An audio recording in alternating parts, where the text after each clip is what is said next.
한 가지 좀 부탁의 말씀을 좀 드릴게요. 사실 이번에 저는 청지기 20일 이 기간에 이 말씀을 참 막 기대하면서 그리고 너무나 소중한 기회라고 생각하면서 준비를 하고 있거든요.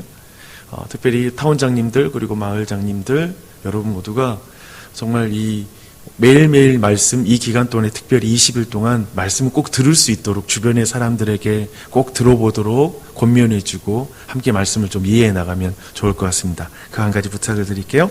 네, 청지기 2일차 말씀을 나누겠습니다.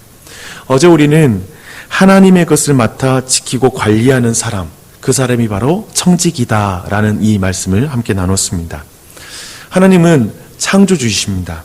오늘날에도 어떤 물건을 수거하여 만든 자에게 재산권 그리고 소유권이 있는 것이 당연한 것처럼 하나님은 만물의 유일한 통치자이시며 주인이십니다. 오늘날 지적재산권을 철저하게 잘 지켜주고 있죠. 그걸 넘어선 걸 범죄라고 말합니다. 당연히 이 온 세상에 대한 주권이 하나님께 있다는 걸 기억하고 그걸 침범하는 건 바로 죄입니다. 성경은 그렇게 말하고 있죠. 그런데 하나님이 사람을 지으시고 나서 자신의 모든 이 피조물을 지키고 관리하도록 맡겨주셨습니다. 창세기 2장 19절에는 아주 흥미로운 장면이 나옵니다.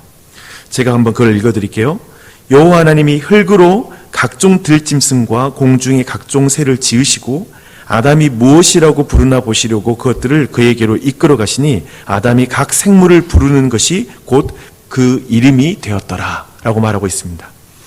이름을 짓는 것은 주인이 가지고 있는 특권입니다.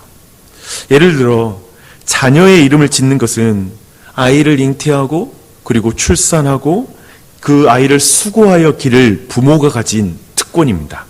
그런데 이 자녀의 이름을 짓는 것에 간섭하는 분들이 계세요. 그리고 그분들을 우리가 인정해 드립니다. 그분은 할아버지와 할머니입니다. 때론 조부모에게 내 아이의 이름을 짓도록 양도하기도 합니다. 놀랍게도 창세기에서는 이것이 좀 반대로 일어나죠. 최소한 우리의 이름을 짓는 것은 우리 부모님께로 올라갈지언정 자녀에게 내려가지는 않겠죠. 한데 창세기에서는 창조주 하나님이 정성 들여 만드신 동물들을 아담에게로 이끌어 오십니다. 그리고 피조물인 인간 아담이 동물들의 이름을 짓도록 하십니다. 아담은 그 동물들을 자신이 만들었다고 생각하면서 그 이름을 지었을까요? 그렇지 않을 거예요. 그 동물들의 진정한 주인이신 창조주 하나님의 그 지혜와 성품을 파악하며 분명히 읽으면서 그 동물들의 이름을 붙였을 것입니다. 이것이 바로 청지기입니다. 생각해 보세요. 그렇기 때문에 청지기직은 굉장한 특권입니다. 부담이 아니에요. 하나님은 어쩌면 우리 모두에게 오늘이라는 이름이 붙여져 있지 않는 시간을 우리에게 이끌고 오십니다. 지금 우리 모두는 거기에 직면해 있죠. 그리고 여러분은 오늘 하루에 그 이름을 붙이는 일들을 행하게 될 것입니다. 시간마다. 또한 오늘 많은 사람들을 여러분의 곁으로 이끌어 오실 것입니다. 그리고 여러분은 그들과 그 사람들을 만날 때마다 우리는 그 이름을 붙이게 되는 그 특권을 가지고 있습니다. 또한 우리는 오늘 하루에도 수없이 많은 사건들을 경험하게 되겠죠. 동일하게 그 모든 사건 속에서 들리는 소리 속에서도 우리는 이름을 붙여야 될 것입니다. 그게 바로 청지기입니다. 그런 특권을 가지고 있다는 사실 여러분이 꼭 기억하고 이 청지기직에 대한 이 말씀을 계속 들었으면 좋겠습니다. 근데 보니까요, 말씀 보니까 계속 보면 선악을 나누는 기준이 된 그 사람들이 이제 선악을 나누는 기준이 자신이 된 이후에, 즉, 그 사람이 스스로 주인이 된 이후에 이제 모든 왜곡이 시작됩니다. 사람들은 땅에 선을 긋고 울타리를 친 후 이후에 이것은 내 것이다 라고 주장하기 시작합니다. 나중에 땅이 없는 자들은 피땀을 흘리면서 절약함으로 돈을 모아 이제 그 땅을 구입해야 했습니다. 이제 그때 사람들은 이것은 내 것이다, 내가 노력해서 얻은 내 것이다 라고 생각하는 그 생각이 더욱 강해졌습니다. 자본주의라는 경제 시스템에 문제가 드러나고 있는 후기 자본주의 시대를 우리는 살아가고 있다고 하는데요. 그런 대한민국에서 우리는 더욱 이것은 내 것이다 라는 생각은 강화됩니다. 또한 공산주의에 대한 트라우마를 가졌기에 토지의 공공적 성격과 소득의 사회적 성격을 말하기만 하면 빨갱이라고 난리가 납니다. 그리고 개인의 사유재산을 지켜내는 게 지상과제가 된 나라에 우리는 살고 있습니다. 그래서 조세에 대해서 드러내는 태도는 국가가 칼만 안 들었지 강도다. 왜 내 것을 빼앗냐라는 이런 저항감은 우리나라에 더욱 강력합니다. 여기에 능력주의라는 신화까지 더해졌습니다. 그래서 사람들이 이렇게 말합니다. 이것은 내가 노력해서 얻은 내 것이다. 이 세상이 나에게 무슨 도움을 줬어?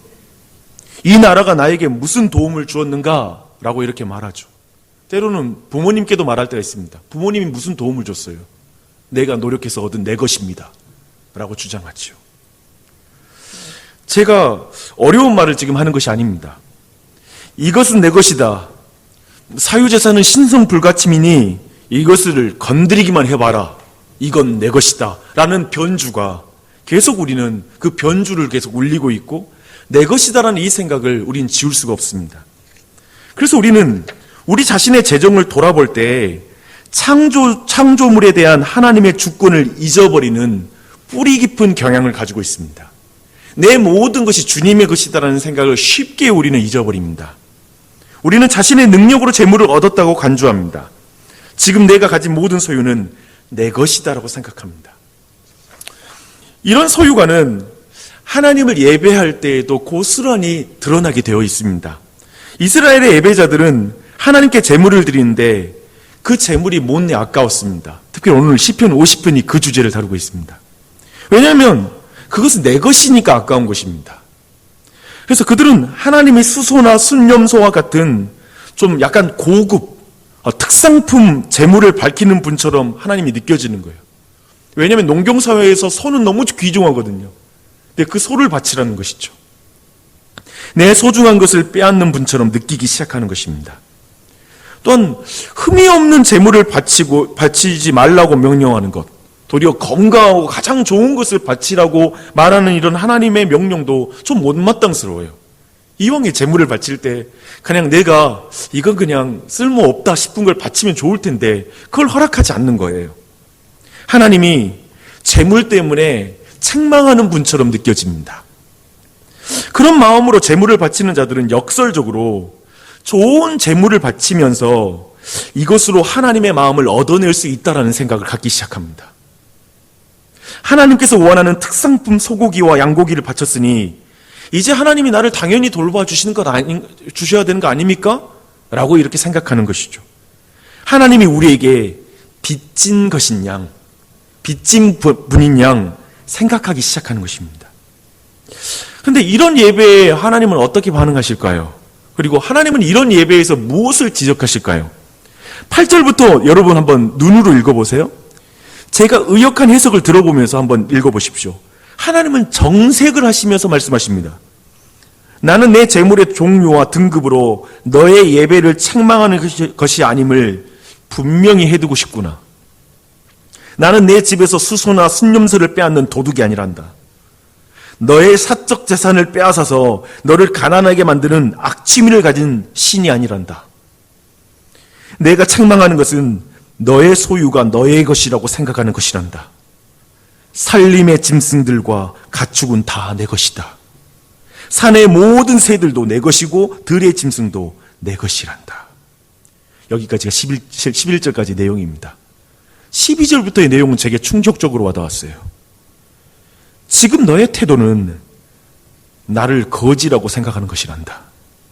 그래, 내가 짐승들의 피에 굶주린 거렁뱅이 신이라고 생각해 보자. 그런데 만약에 내가 줄일지라도 나는 내게 헌상을 부탁하지 않을 것이다. 재물을 달라고 말하지도 않을 것이다. 내가 부족해서 너에게 재물을 바치라고 생각한다면 착각하지 마라. 세계에 거기에 충만한 것이 내 것임이라. 내가 수소의 고기를 먹이며 염소의 피를 마시겠느냐?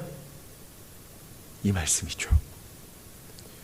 여러분, 지금 시편 50편에서의 하나님의 마음을 여러분 놓치지 마십시오.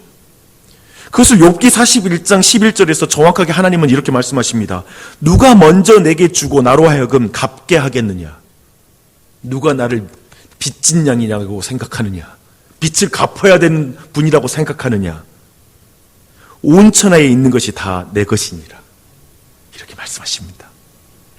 내게 있는 모든 것이 내 것이다 라고 여러분이 주장하는 이상 청지기의 삶은 시작할 수가 없습니다. 그건 청지기가 아니죠. 주인입니다. 이것은 내 것이다. 내 자식 내 것이다. 내 남편 내 것이다. 라고 생각하는 이상 청지기가 될 수가 없습니다. 또한 청지기가 아니라 종교 장사치가 되어서 그의 예배는 끊임없이 신과의 거래에 지나지 않습니다. 그것은 예배가 아니라 상행위입니다. 위로 드리는 것이 아니라 하나님을 끌어내리는 것이 될 것입니다. 하나님을 존귀하게 하는 것이 아니라 하나님을 거렁뱅이 취급을 합니다. 고작 헌금이 하나님께 하나님을 거렁뱅이로 만드는 거예요. 돈 몇 푼 가지고. 주 안에 사랑하는 여러분, 우리 모두는 만물의 주인이신 하나님을 믿습니다. 믿으십니까? 아멘. 참 근데 이 말이 어쩌면 우리 입으로는 고백하기 쉬운 말인데 이 고백을 사는 것은 만만치가 않습니다.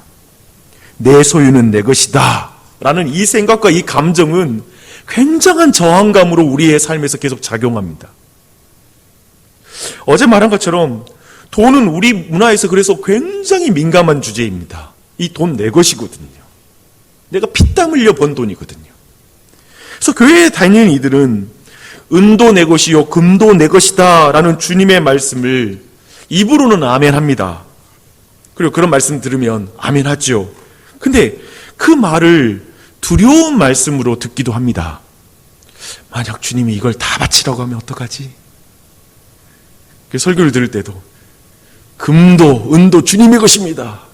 그런데 여러분 이제 그걸 바칩시다. 그렇게 말한다면 얼마나 그것도 또 두려워요. 어쩌면 우리는 하나님이 그런 분 아니야 라고 생각하면서 우리는 많은 부분 재정에 대해서 우리가 생각하는 틀 안에서 주인 노릇하고 있는 것일 수 있습니다. 과거에 경험한 교회에서 돈과 관련된 부정적인 경험, 그리고 헌상과 관련된 아픈 경험까지 더해지면 정말 이 말씀들은 두려운 말씀이에요. 은과 금은 다 하나님의 것입니다 라는 말입니다. 교인들에게 돈과 관련된 주제는 정말 민감한 주제가 됩니다. 특별히 목회자로서 교회에 특별한 헌금을 요청할 때가 있습니다. 냉채 사역에 대한 헌금의 요청, 우크라이나에 대한 헌금에 대한 요청, 특별 구제에 대한 헌금을 요청할 때가 있습니다. 저는 평생 동안 교인들에게 굉장한 민감한 주제인 그리고 사적 영역이라고 여겨지는 돈에 대한 관련된 주제에 침범에 들어가서 여러분 그걸 주님께 바칩시다. 이 일에 쓰십시다라고 제안해야 되는 그런 직업입니다. 그렇죠? 어떤 의미에서 그런 직업입니다.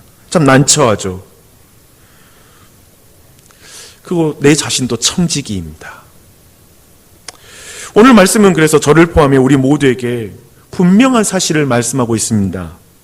내 소유는 내가 수고하여 얻은 내 것이다 라고 주장할 때 우리의 예배는 항상 실패할 것이라는 사실입니다. 목사를 포함해 하나님은 늘 여러분을 궁핍하게 만들려는 착취자가 될 것입니다. 내 것은 내 것이다 라고 생각하는 이상 여러분도 아까워하며 하나님과 거래하는 자로 남게 될 것입니다. 그래서 신명기 8장에는 이런 말씀이 있어요. 내가 먹어서 배부르고 아름다운 집을 짓고 거주하게 되며 또 내 소와 양이 번성하며 내 은금이 증식되며 내 소유가 다 풍부하게 될 때에 내 마음이 교만하여 내 하나님 여호와를 잊어버릴까 염려하노라 라고 말씀하십니다. 사실 우리는 무엇을 마실까, 무엇을 먹을까, 그리고 무엇을 입을까를 염려하게 풍요를 갈망하잖아요. 그런데 하나님의 염려는 뭐냐면 우리가 풍요 속에서 하나님을 잊어버릴까 염려하신다라고 말씀하고 있습니다. 근데 사람들은 풍요 속에서, 우리는 생각해보면 풍요 속에서 하나님 안 잊어버릴 것 같잖아요. 근데 풍요 속에서 우리는 어떻게 하나님을 잊어버릴까요? 했을 때 신명기 8장 17절이 이렇게 말합니다. 그러나 내가 마음에 이르기를 내 능력과 내 손의 힘으로 내가 이 재물을 얻었다 말할 것이라. 이것은 내가 수고하여 내가 얻은 내 것이야 라는 방식으로 우리는 여호와를 잊어버린다라고 말씀하고 있습니다. 그리고 하나님은 그 말씀에 이어서 이렇게 말씀하십니다. 내 하나님 여호와를 기억하라. 그가 내게 재물 얻을 능력을 주셨습니다. 이같이 하심은 내 조상들에게 맹세하신 언약을 오늘과 같이 이루려 하심이라. 아멘. 아멘. 우리의 주심, 우리의 모든 것이 주님이 주신 것입니다. 주님의 것입니다. 오늘 우리가 묵상집을 보고 있죠. 그 묵상집은 이렇게 실천하기를 권합니다. 하나님이 모든 것의 주인 되심을 인정하며 산다면 어떤 변화가 있을까요? 우리가 일상적으로 물건을 사고 생일 선물을 고르고 휴가를 계획하고 어려운 이웃에게 구제하는 일 등에 어떤 변화가 있을까요? 하나님이 정말 내 모든 시간과 물질과 모든 어떤 사람, 내 관계까지의 주인이라고 믿는다면 거기에 어떤 변화가 일어날까? 신혼부부에게 어떤 변화가 일어날까? 그리고 오래된 부모에게 동일하게 우리 교회는 냉채 사역을 어떻게 감당해야 될까요? 우리가 이 도시에서 어떻게 서야 할까요? 근데 이렇게 말하면 벌써 많은 사람이 부담을 갖기 시작합니다. 그런데 그 부담을 느끼는 그 부담감의 깊은 곳에 어쩌면 하나님을 거렁뱅이로 대하는 태도가 우리 안에 그 안에 있을 수 있어요. 이걸 주의하십시오. 또 이제 내가 가진 것을 나눠야 된다고 생각하는 거예요. 여기에 발생하는 거예요. 그러니까 이걸 부담으로 느낀다는 게 뭐냐면 근본적으로 계속 내 것은 내 것인데 여기서 또 뭐 날려놓고 또 도전하는구나 라는 것으로 받아들인다는 거예요. 그래서 오늘 묵상집의 기도는 이렇습니다. 세상을 향한 하나님의 적극적인 통치를 매일마다 생각나게 해주시고 하나님이 사랑으로 돌보아 주심에 찬양하고 감사하는 마음을 주시도록 기도합시다 라는 것입니다. 그래서 여러분, 이 시간 여러분이 기도하는 건 선명해요. 그저 내게 주신 모든 것에 감사하십시다. 내게 재물 얻을 능력을 주셨음에 감사하고 하나님을 기억합시다. 나와 가족, 교회를 통해 그래서 하나님이 일해 주시기를 기도합시다. 선명하죠? 이 시간 그 기도를 좀 드렸으면 좋겠어요. 우리만이 그 고백하는 게 아니라 우리 교회, 우리 자녀들까지도 주님의 주인 되심을 막 선포하십시오. 주님이 주인이십니다. 그래서 주님이 주인이라고 말하면 주님이 맡아주세요. 하나님이 지켜주세요. 이건 굉장한 특권이에요. 이름을 붙이세요. 아직 남편이 불신자입니까? 이름을 붙여주세요. 하나님의 사람입니다. 그는 하나님의 통치 아래 있습니다. 하나님이 함께 하실 겁니다. 여러분 이름을 이 아침에 붙여주세요. 기도하세요. 그런 은혜가 우리 모두에게 넘치길 바랍니다. 기도하겠습니다.